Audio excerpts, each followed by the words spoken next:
Existem sonhos que se repetem, sonhos que parecem inofensivos no começo, mas voltam cada vez mais reais, cada vez mais escuros. E se eu te dissesse que alguns desses sonhos não eram apenas fruto da sua mente cansada? E se, enquanto você dormia, algo lá fora estivesse te observando? Hoje você vai ouvir 3 histórias reais, 3 pesadelos que atravessaram a fronteira entre o mundo onírico e o mundo físico. Elas começaram com detalhes sutis, mas terminaram em algo que jamais deveria ter acontecido. Então apague as luzes, feche a janela e preste atenção, porque esses sonhos talvez estejam mais próximos do que você imagina. Isso aconteceu ao longo de uns 3 ou 4 anos, quando eu ainda era criança. Não consigo lembrar exatamente quando tive o primeiro, mas comecei a ter um pesadelo recorrente, meio lúcido, a cada 2 meses, mais ou menos. Do que eu consigo lembrar, sempre seguia o mesmo padrão. Eu estava deitado na cama, mas a visão não era do meu ponto de vista. Era como se eu estivesse me olhando de cima, do teto, como se uma câmera de segurança tivesse sido instalada no meu quarto. Aquela sensação de estar fora do meu corpo sempre me deixava em pânico. Eu tentava flutuar ou nadar de volta para mim mesmo, mas nunca conseguia me mover, além de virar a cabeça e observar o que havia ao redor. Eu sabia que era um sonho, porque estava meio consciente. Mas isso não diminuía o medo. Depois de me acalmar um pouco, começava a reparar em coisas estranhas no meu quarto. A primeira, quase sempre, era o relógio digital ao lado da cama. Ele estava contando, ao contrário, e uma vez que eu notava o relógio, começava a enxergar outras coisas estranhas. Havia desenhos colados aleatoriamente pelas paredes e na cômoda. Pareciam feitos de giz de cera, como aqueles que se espera de uma criança da minha idade. Mas eu não lembrava de ter feito nenhum deles. E mais, eu nunca fui o tipo de criança que gostava de desenhar. Então não era algo que eu simplesmente tinha esquecido. Todos mostravam sempre a mesma cena. Uma fileira de pessoas de mãos dadas, todas sorrindo, com uma figura menor no meio, que eu só posso imaginar que era eu. Eles estavam sempre em frente a uma casa com o telhado azul. Mas além disso, não consigo lembrar de muitos outros detalhes sobre os desenhos. Outra coisa que sempre me chamava a atenção nos sonhos era um antigo trem de brinquedo meu. Ele sempre aparecia em um lugar diferente do chão do quarto.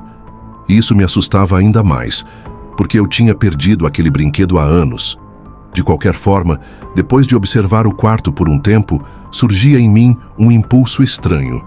Uma vontade quase incontrolável de olhar pela janela do meu quarto.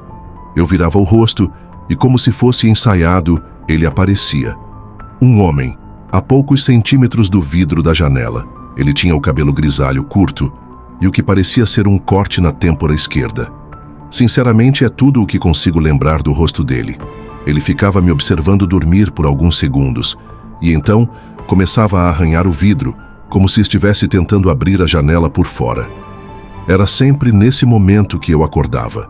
Às vezes eu corria até a janela na mesma hora. Outras vezes ficava paralisado, sem coragem de mover um músculo. Mas de um jeito ou de outro, eu sempre acabava checando. Não sei exatamente o que esperava encontrar. Talvez marcas de unhas no vidro ou uma mancha de onde ele encostou a mão. Mas nunca havia nada lá. Nenhum sinal, nenhuma pessoa, nenhuma explicação. Depois da 4ª vez que aquilo aconteceu, finalmente contei para os meus pais. Minha mãe disse que sonhos recorrentes não eram tão incomuns assim, principalmente na minha idade. E meu pai completou dizendo que eles estavam sempre no quarto ao lado, caso eu me sentisse assustado. Eu balancei a cabeça, fingi que aquilo me tranquilizou, mas não tranquilizou, nem um pouco. Meu pai percebeu que eu ainda estava com medo, então me pegou pela mão e foi comigo dar uma volta pelo lado de fora da casa. Não havia qualquer sinal de que alguém tinha estado ali. Nenhuma pegada, nenhuma marca na janela. Absolutamente nada. Mesmo assim, aquilo não me acalmou tanto quanto você poderia imaginar. Lembre-se, já fazia cerca de 1 ano desde o primeiro pesadelo. Eu tinha esses sonhos mais ou menos a cada 3 meses. Não era toda noite nem de longe. Mas ter exatamente o mesmo sonho 4 vezes. Aquilo certamente significava algo. E eu sabia disso. mesmo sendo só uma criança. Depois do quarto sonho, no entanto, eles simplesmente pararam. Pelo menos por um tempo. Fiquei quase 6 meses sem ter mais nenhum episódio. E em algum momento, eu comecei a acreditar que aquilo tinha acabado. Tudo foi desaparecendo aos poucos, como muitos dos medos da infância desaparecem quando a vida volta ao normal. Mas então, voltou.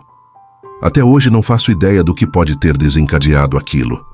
Mas numa noite qualquer, sem nenhum motivo aparente, eu tive o mesmo sonho de novo. Tudo estava exatamente como eu lembrava. O relógio contando ao contrário, os desenhos nas paredes, o trem antigo no chão. Tudo. Mas havia algo diferente naquele sonho. Algo que me deixava 2 vezes mais assustado do que nos anteriores. Eu não conseguia entender o que havia de errado. Tudo estava acontecendo exatamente como nas outras vezes. A mesma sequência, os mesmos detalhes. Mas então, enquanto eu observava o quarto, percebi. Era isso. A janela do meu quarto estava aberta. No exato momento em que vi aquilo, acordei. E por cerca de 5 minutos, eu não consegui me mover. Foi um episódio completo de paralisia do sono. E não foi uma daquelas paralisias passivas, onde o corpo apenas está travado. Minha mente gritava, implorando para que eu olhasse a janela. Mas por mais que eu tentasse, eu simplesmente não conseguia me levantar da cama. Além disso, sentia um frio intenso, como se uma corrente de ar gelado estivesse entrando pelo quarto. E eu tinha certeza de que a janela estava escancarada. Aqueles 5 minutos foram diferentes de qualquer medo que eu já tinha sentido. Tudo em que eu conseguia pensar era: ele está prestes a entrar. Ele vai passar por aquela janela. Mas eu não podia fazer nada. Quando finalmente recuperei o controle do corpo, me arrastei até a janela. Estava trancada. Não consegui dormir de novo naquela noite. O medo era muito forte. Nem sei como consegui funcionar no dia seguinte. Mais alguns meses se passaram, mas dessa vez eu não seria enganado de novo. Todas as noites antes de dormir, eu pensava intensamente naquele sonho. Era a minha forma de tentar me preparar, caso ele voltasse. Não sei se essa lógica fazia sentido, mas minha esperança era que manter o sonho em mente me ajudasse a não sentir tanto medo, caso ele aparecesse de novo. E para minha surpresa, funcionou. Na próxima vez em que tive o sonho, o medo foi muito menor. Nem me dei ao trabalho de verificar a janela depois que acordei. Na vez seguinte, eu mal senti qualquer medo. Ainda assim, havia algo naquele sonho que continuava me acompanhando. Não de forma assustadora, mas o suficiente para me fazer querer tocar no assunto com meus pais de novo. Talvez tenha sido o jeito como expliquei. Talvez por eu já estar um pouco mais velho. Mas por algum motivo, dessa vez, eles prestaram atenção de verdade. Me esforcei para dar o máximo de detalhes possível, coisa que não tinha feito nas vezes anteriores.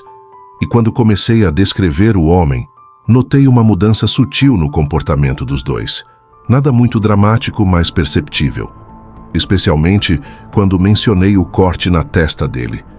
Antes mesmo que eu pudesse terminar, meu pai me interrompeu e perguntou com seriedade: "Você tem certeza desse corte?" Eu disse que sim. E ele olhou imediatamente para minha mãe. Um olhar carregado de algo que eu não entendia. Como se houvesse um segredo entre eles, algo que eu ainda não sabia. Perguntei aos meus pais o que estava acontecendo. Eles me garantiram que estava tudo bem. Não querendo deixá-los desconfortáveis, preferi não insistir. Mas a partir daquele momento, comecei a suspeitar que havia mais por trás dessa história. E eu estava certo. Alguns dias depois daquela conversa, meus pais me chamaram para sentar com eles. E sem muito alarde, resolveram me contar a verdade. Não foi nenhuma revelação dramática. Foi algo calmo. Até demais. Minha mãe falou a maior parte do tempo. Disse que, quando eu era bem pequeno o bastante para não lembrar de nada, havia um homem chamado Brian que cuidava de mim de vez em quando. Eles sempre se referiam a ele como tio Brian, mas ele não era da família. Era apenas um amigo próximo do meu pai, dos tempos de faculdade. Pelo que entendi, ele estava presente com frequência nos meus primeiros anos de vida, principalmente quando meus pais trabalhavam o dia todo. Mas algo aconteceu. Meu pai não quis entrar em detalhes. Apenas disse que houve um desentendimento entre eles. Um desentendimento sério o bastante para cortarem totalmente o contato. Ele deixou claro que proibiu Brian de se aproximar da nossa família novamente, especialmente de mim. E foi só isso. Perguntei o que causou essa ruptura, mas eles não quiseram contar. Repetiram apenas que não tinha nada a ver comigo e que eu não precisava me preocupar. Mas teve uma última coisa que eles me disseram, e foi isso que me causou aquele mal-estar profundo. Brian tinha uma cicatriz bem visível na testa, uma marca que ele carregava desde um acidente de carro, anos antes de eu nascer. Eles não precisaram dizer mais nada. Não ligaram os pontos em voz alta, mas também não precisavam. Eu já era velho o bastante para entender sozinho. Mais tarde, naquela mesma noite, depois que minha mãe foi dormir, meu pai ficou um pouco mais comigo na sala. Dava para perceber que ele ainda queria dizer algo, como se não estivesse totalmente satisfeito com a conversa que tivemos antes.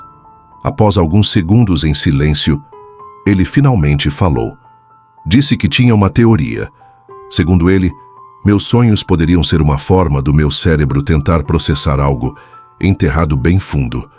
Alguma memória antiga de quando eu ainda era pequeno demais para formar frases completas. Ele comentou sobre como, aparentemente, eu era muito próximo de Brian. Contou que eu chorava quando ele ia embora e que sempre queria que fosse ele quem me colocasse para dormir, lendo histórias. Meu pai disse que não conseguia pensar em nenhuma outra explicação para eu saber da cicatriz na testa de Brian. Eu não sabia o que pensar daquilo. Não tenho nenhuma lembrança dele, nenhuma imagem, nenhuma voz, nada. E mesmo hoje, depois de tantos anos, continuo sem conseguir lembrar do rosto de Brian. Mas não havia o que fazer. Com ou sem pesadelos, a vida tinha que seguir. Alguns meses se passaram. Tô fazendo o meu melhor para descrever a linha do tempo com precisão, mas é difícil lembrar exatamente quanto tempo se passava entre cada sonho. Dito isso, a frequência dos sonhos diminuiu depois daquela conversa com meus pais. No ano seguinte, tive o pesadelo apenas 1 ou 2 vezes. Mas, por volta do 4º ano, tudo tomou um rumo muito mais sombrio. Certa noite, depois de acordar de mais um daqueles sonhos, olhei automaticamente para a janela do quarto. Já era um hábito. Dessa vez, porém, eu vi algo se mover. Foi apenas um lampejo, algo muito rápido, mas eu tive certeza absoluta. Havia alguma coisa se mexendo do lado de fora da minha janela, e naquele instante, todo o medo que eu passei anos tentando controlar voltou com força total. Na verdade, foi ainda pior do que antes. Eu pulei da cama e gritei pelos meus pais. Eles me levaram a sério. Meu pai saiu correndo descalço pela casa, enquanto minha mãe me abraçava com força. Alguns minutos depois, meu pai voltou. Estava ofegante e começou a sussurrar algo no ouvido da minha mãe. Logo em seguida, eles me pediram para ficar no quarto deles enquanto chamavam a polícia. Obedeci e permaneci lá. Mas, estranhamente, não me lembro de ter ouvido sirenes ou qualquer outra voz além das deles naquela noite. Meu pai insistiu que estava tudo sob controle e que a polícia cuidaria da situação. Na manhã seguinte, ele me chamou e confessou algo. Disse que achava ter visto marcas muito fracas de pegadas, bem debaixo da minha janela. Perguntei ao meu pai se ele achava que podia ter sido o Brian. Ele disse que isso era impossível, afinal já tínhamos nos mudado e Brian não sabia onde a gente morava. Meu pai me prometeu que nada de ruim iria acontecer. E no fim das contas, ele estava certo. Nunca mais tive aquele sonho. Meus pais evitam falar sobre esse episódio até hoje, e dá para entender o motivo. Nunca consegui tirar uma resposta direta deles. E com o tempo, parei de tentar. Mas o que ainda me persegue é esse pensamento perturbador. E se, cada vez que eu tive aquele sonho, havia realmente alguém do lado de fora da minha janela, me observando?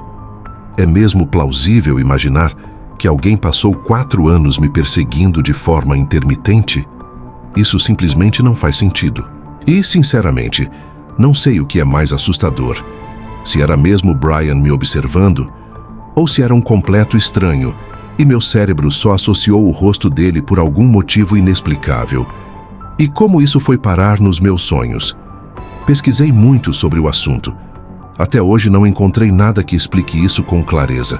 Talvez aquele homem fizesse algum tipo de som e meu cérebro captasse isso inconscientemente. Não sei dizer, mas tem uma coisa que eu posso afirmar com quase toda certeza. Meus pais nunca chamaram a polícia naquela noite. E isso é algo que provavelmente nunca vai ser explicado. Assim como toda essa experiência, já faz muito tempo. E talvez eu nunca tenha respostas. Mas se algum dia eu tiver, prometo que mando uma atualização. Alguns sonhos parecem avisos, outros parecem lembranças enterradas no fundo da mente, mas há sonhos que são diferentes. Eles não carregam só imagens ou sensações, carregam presságios. A próxima história é o tipo de relato que te faz repensar tudo o que você já sonhou, porque às vezes o que te acorda no meio da noite não é o medo, é um aviso, e ignorá-lo pode custar caro. Na maioria das noites, eu só consigo dormir ouvindo algum tipo de som. É a melhor maneira que encontrei para apagar rápido. Às vezes é um vídeo sobre xadrez, às vezes um podcast sobre o espaço, às vezes só uma gravação de uma tempestade. Sou uma pessoa que sonha muito, então o que quer que eu esteja ouvindo quando adormeço, geralmente acaba entrando no sonho de algum jeito. Se eu durmo ouvindo uma narração de futebol, por exemplo, é bem provável que eu acabe sonhando que estou jogando. Esse hábito me ajuda muito, principalmente porque, durante a infância, eu tinha muitos pesadelos, e esse método quase sempre os impede. Mas, algumas semanas atrás, isso aconteceu numa noite diferente. Eu estava dormindo na casa do meu amigo Pedro. Era uma daquelas noites de pijama, então eu tive que dormir no modo tradicional. Sem som, sem gravações. Só escuridão e silêncio. Não foi um problema. A única diferença é que, com isso, meus sonhos se tornariam bem menos previsíveis. Éramos 3. Eu, o Pedro e o Felipe. Os pais do Pedro tinham viajado no fim de semana, por isso, a gente decidiu dormir lá. A casa dele tem sofás grandes e confortáveis na sala. Foi ali que a gente ficou. Naquela noite, tive um dos sonhos mais vívidos que já tive em muito tempo. Eu estava no mar, sozinho, em um pequeno veleiro. Não faço ideia de onde aquilo veio. Nunca estive em um veleiro na vida. A água estava extremamente agitada e o céu tinha um tom estranho, uma mistura de roxo escuro com cinza pesado. O vento uivava, mas não de forma assustadora. Parecia mais cinematográfico, como se eu estivesse dentro de um filme. Era exatamente essa a sensação, como se eu estivesse dentro de um filme. De repente, o barco deu um tranco violento. Não consegui ver o que a gente tinha atingido, mas senti com certeza. Fosse o que fosse, bateu com força o suficiente para virar o barco de lado e rachar alguma coisa embaixo. A água começou a jorrar pelo fundo, entrando com força. Lembro de tentar tampar o buraco com a minha jaqueta, o que, obviamente, não adiantava nada. Entrei em pânico. Um pânico completo, paralisante. E justo quando o barco começou a afundar de vez, um golfinho saltou da água. Ele olhou direto nos meus olhos e, com uma voz perfeita em português, disse: "Acorda." Na hora despertei. Geralmente eu acordo meio grogue, perdido. Mas dessa vez foi diferente. Só que eu ainda não sabia o porquê. Olhei ao redor da sala tentando entender se algo estava fora do lugar. Mas tudo parecia exatamente como estava antes. Meus amigos ainda estavam dormindo ao meu lado. E a sala estava igual. Sabe aquele momento logo depois que você acorda, quando seu cérebro ainda está meio embaralhado e nada faz muito sentido? Era isso que eu estava sentindo. Só que segundos depois, minha mente começou a clarear. E foi aí que percebi um som que não devia estar ali. Um ruído nítido, constante, como de água correndo, vindo de algum lugar no andar de cima. Não era um som abafado, como se fosse apenas uma torneira pingando. Era um fluxo constante, intenso, como se uma mangueira estivesse ligada sem parar. E aí, tudo fez sentido. Era por isso que eu tinha tido aquele sonho estranho sobre o oceano. Fiquei sentado por alguns segundos, tentando entender o que estava ouvindo. E então, feito um idiota, resolvi subir para verificar. sozinho. Fui subindo as escadas bem devagar, tentando não fazer barulho. A cada passo, o som ficava mais alto. Definitivamente era água correndo, e vinha do banheiro lá de cima, no final do corredor. A porta estava entreaberta, e mesmo de longe, eu consegui ver a pia. Uma das torneiras estava completamente aberta. A água jorrava com força total. Não havia como aquilo ter acontecido sozinho. Simplesmente não fazia sentido. Me aproximei devagar da porta. Estava prestes a entrar, mas alguma coisa me fez parar. O banheiro lá de cima é bem grande. O banheiro tinha uma bancada comprida, uma banheira com cortina e um canto estranho onde ficava o vaso sanitário.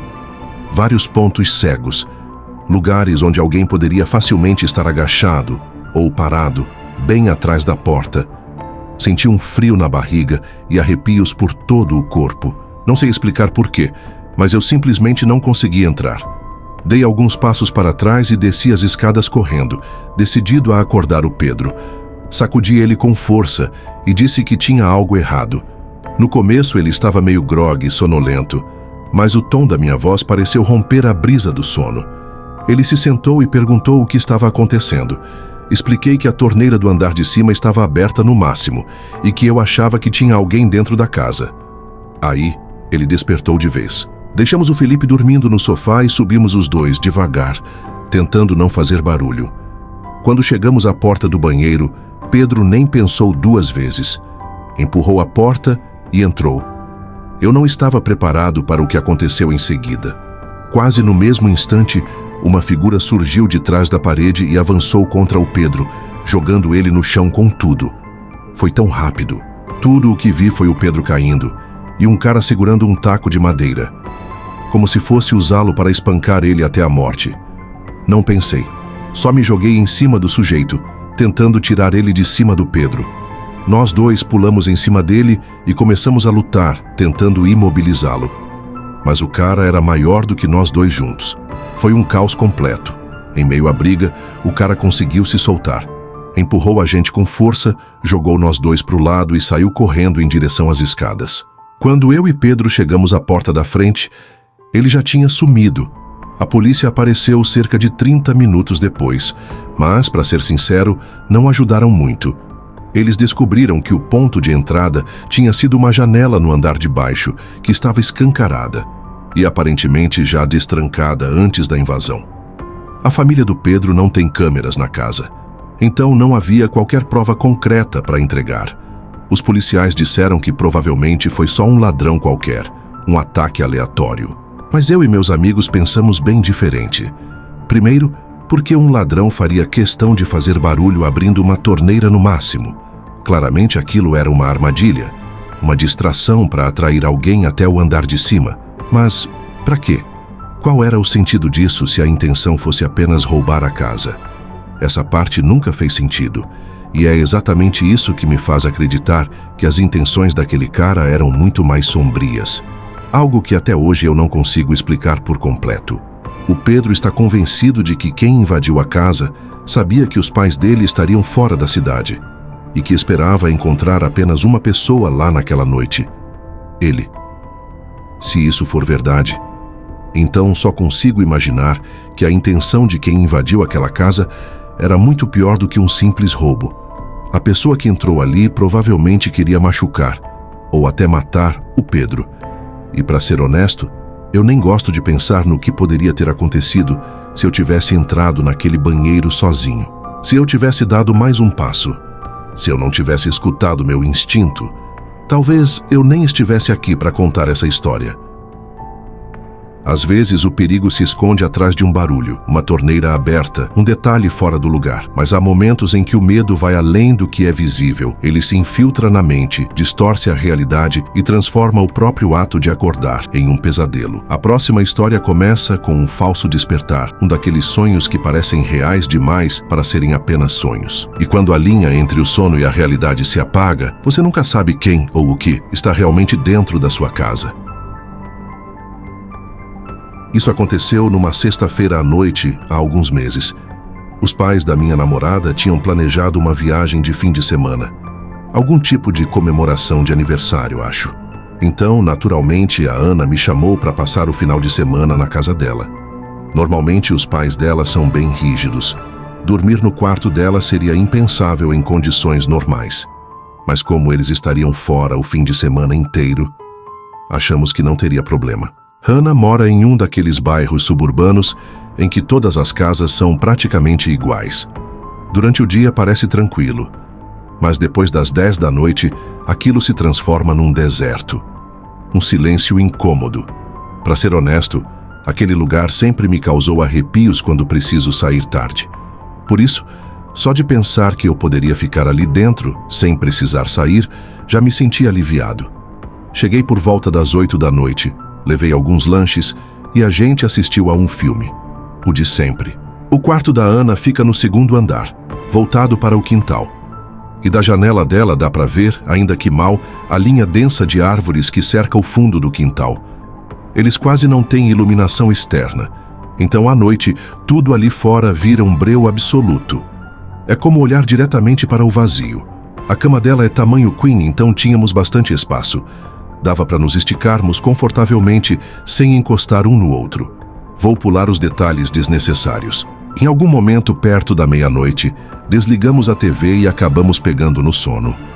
Não lembro exatamente do momento em que adormeci, mas lembro perfeitamente do sonho que veio depois. Um sonho estranho, perturbador. Antes de contar o que aconteceu, preciso dizer uma coisa. Na vida toda só tive um tipo específico de sonho umas 2 vezes, o chamado falso despertar. E aquela noite foi uma delas. Para quem nunca passou por isso, é uma experiência estranha, quase transcendental. Sonhos assim são o principal motivo pelo qual eu acredito que existem coisas nesse mundo que vão além do que podemos ver.